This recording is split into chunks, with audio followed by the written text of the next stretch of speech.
I'm Dr. Leslie Citrome, Clinical Professor of Psychiatry and Behavioral Sciences at New York Medical College in Valhalla, New York.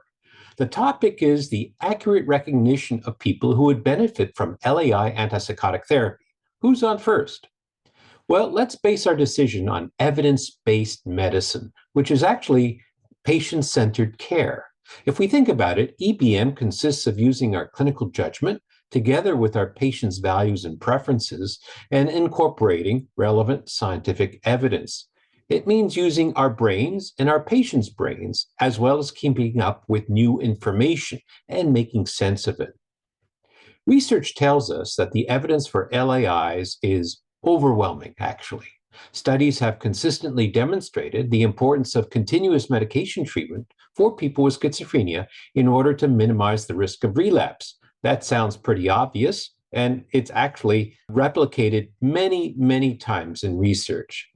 There are also substantial challenges we face in adherence in people with chronic disorders. Research also tells us this is a problem.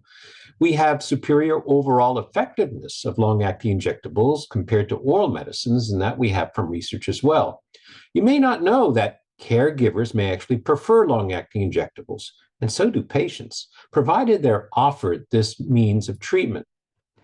The American Psychiatric Association has practice guidelines for people with schizophrenia and recommends the consideration of an LAI if people, of course, have a history of poor or uncertain adherence, but also if they prefer such a treatment. Now, how can they express a preference if we don't offer it to them? The Florida Best Practice Psychotherapeutic Medication Guidelines also talk about the use of LAIs, but also for initial treatment. So since when do we offer long-acting injectables to people in their first episode?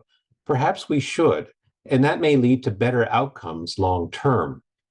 If we take a look at the guidance on long-acting injectable use across the world, across different guidelines, it's pretty much universal.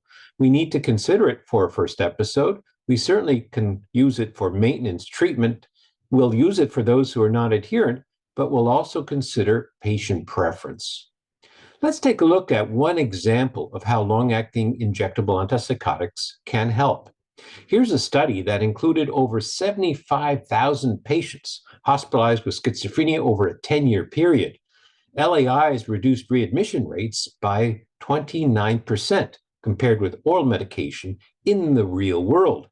Moreover, LAI use reduced the readmission rate by about 60% in patients with repeated admissions. We can take a look at meta-analyses, and they consistently tell us LAI antipsychotics are associated with lower risk of hospitalization or relapse compared to their oral equivalents. We can look at this through various study designs, not only randomized controlled trials, but also real-world design trials, such as before or after, amongst patients who we would ordinarily treat in our community settings.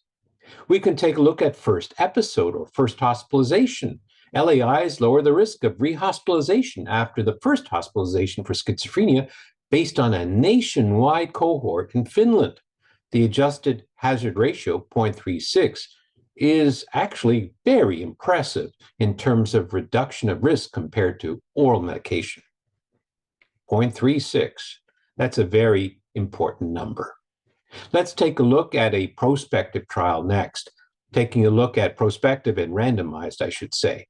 And this is an instance where we can look at data comparing long-acting injectable risperidone versus oral risperidone in people who are early on in their disease course. This was a 12-month prospective study comparing 83 patients. It turns out that exacerbation or relapse was reduced in people randomized to long-acting injectable risperidone compared to oral risperidone. And the mean time to relapse was significantly longer for long-acting injectable compared to oral.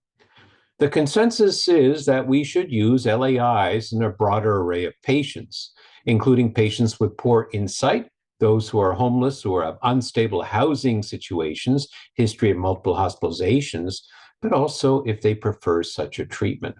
In the end, the principal obstacle to long-acting injectable antipsychotic use is us.